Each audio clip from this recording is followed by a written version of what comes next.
বন্ধু বান্ধৱীসকল, ভালে আছেনে সকলোৱে?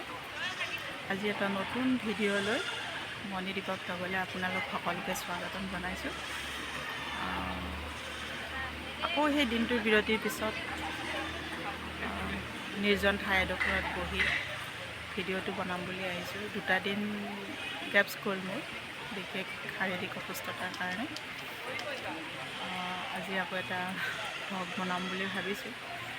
নাজানো কেনেকুৱা হয়, যেনেকুৱাই নহওক কিয় আপোনালোকে আদৰি ল'ব বুলি বা ফুলবোৰ আঙুলিয়াই দিব বুলি আশা ৰাখিলোঁ।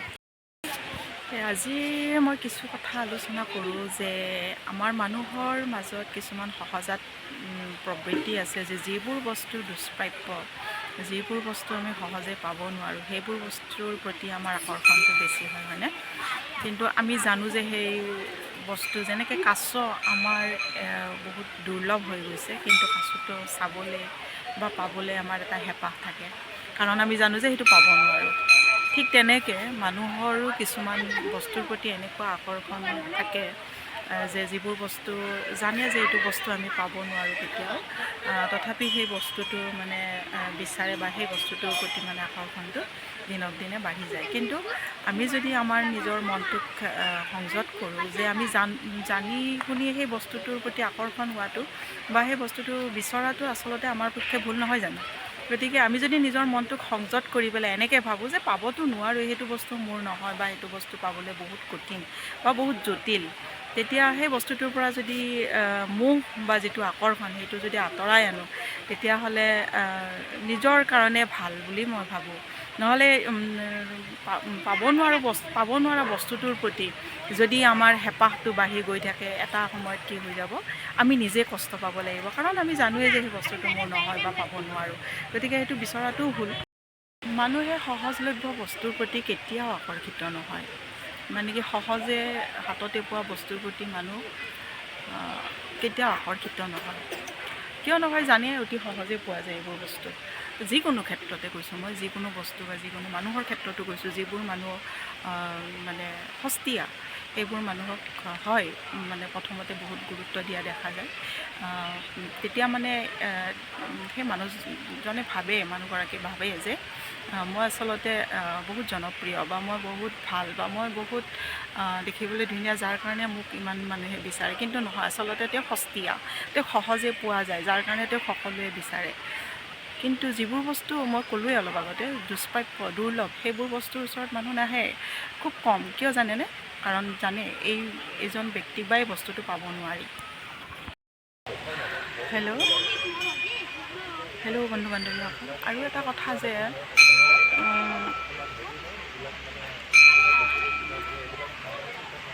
মই এটা কথাই জানো যে মানুহ দুটা প্ৰবৃত্তি থাকে। এটা হ'ল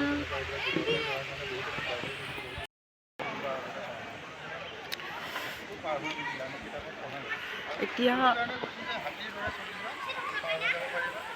বন্ধু বান্ধৱীসকল, আমি সকলোৱে জানো যে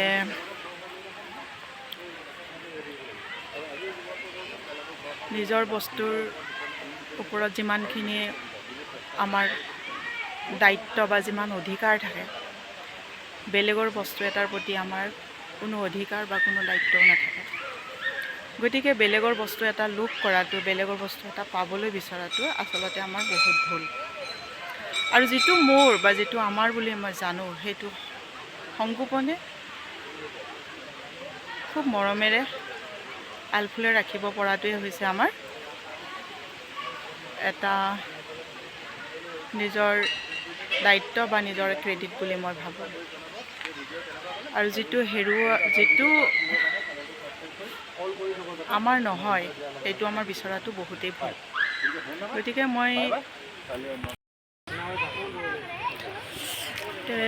বন্ধু বান্ধৱীসকল, মই বিশেষ কিনো ক'ম, মই এটা কথাই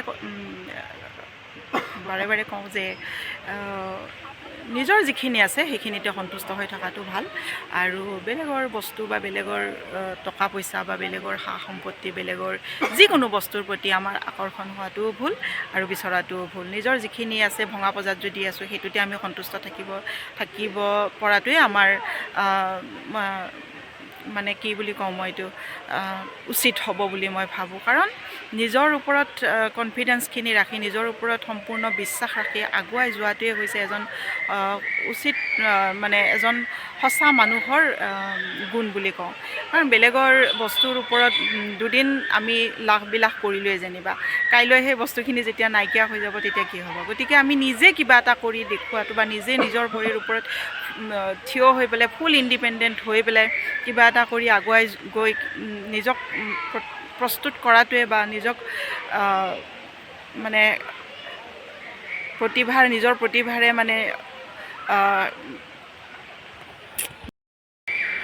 মানে নিজে ফুল ইণ্ডিপেণ্ডেণ্ট হৈ নিজক প্ৰতিষ্ঠা কৰাটোৱে হৈছে আমাৰ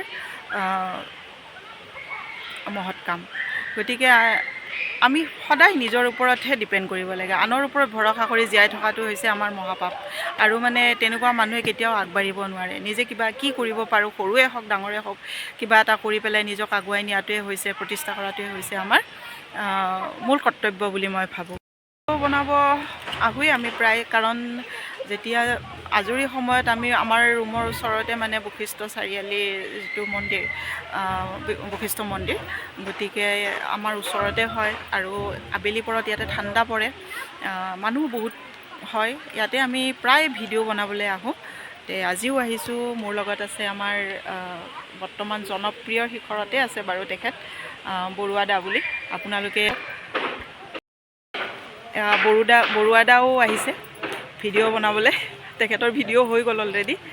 তেওঁ দুআষাৰ ক'ব নেকি, শুনকচোন কি কয়। ইতিমধ্যে তেওঁ ক'লেই যে বিশ্বাস বা হেৰিটোৰ বিষয়ে মই এটা কওঁ যে মানুহে কি ক'ব, মানুহে কি নক'ব, মই এইটো কাম কৰিলে মানুহে বেয়া পাব নেকি মোক, বা মই এইটো কাম কৰিলে মোক সমাজে বেয়া বুলি ক'ব নেকি, সেইবিলাক ভাবি লাভ নাই। কাৰণ জীৱনটো আপোনাৰ মতে উপভোগ কৰক।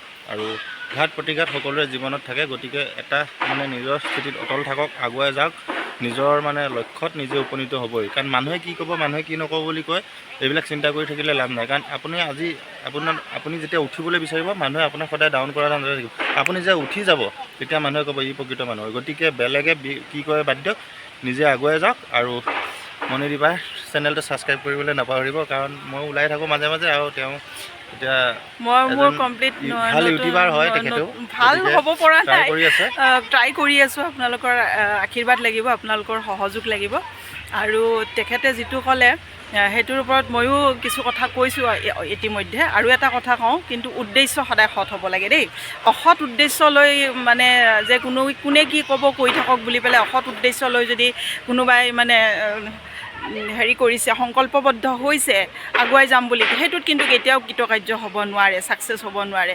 উদ্দেশ্য সৎ হ'ব লাগিব। কষ্ট যিমানেই নহওক ভগৱানে চকু মেলি চাবই, আৰু আমি আমাৰ লক্ষ্যত উপনীত হ'ব পাৰিমেই বুলি মোৰ দৃঢ় বিশ্বাস। কাৰণ মই সেইটো নীতিতে চলি আহিছোঁ।